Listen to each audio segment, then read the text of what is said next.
阁下深夜引我至此，不知有何企图？单纯替福乐郡主教训。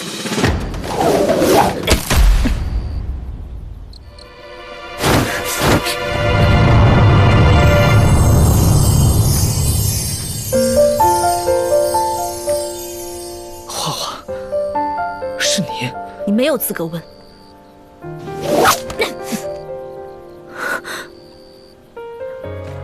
为何不躲？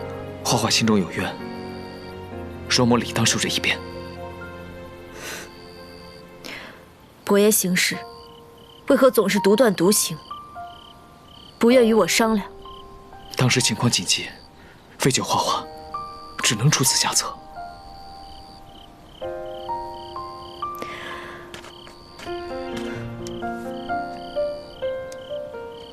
躲都不躲，真是个傻子。花花，你可是原谅我了？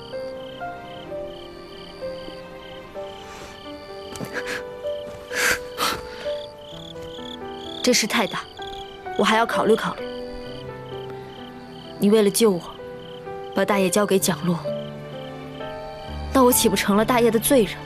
罪人是我，我定会想办法让大业回归正统。好，那伯爷便留在京城，好好想办法，不要随我出征。不行，我绝不能让你孤身犯险。我不是寻常女子，遇到困难，我会靠自己想办法。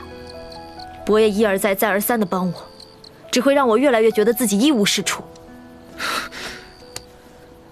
蒋洛让你领兵出征，必然有诈。我若不跟随，实难放心。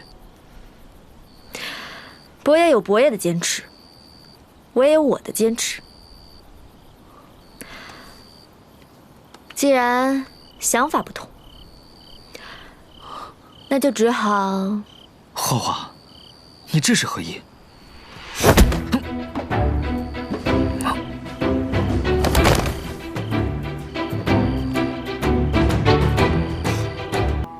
看来史大人是不想让容嬷去西州。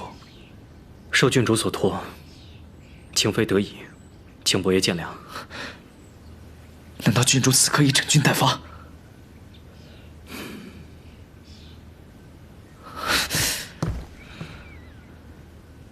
还请伯爷暂歇于此，等时辰一过，石某自会让伯爷离开。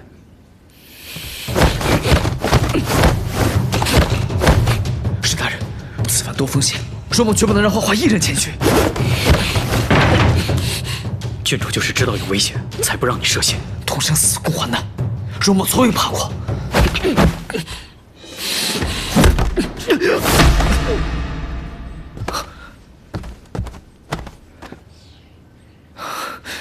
史大人，公子，我还是稍后再来吧。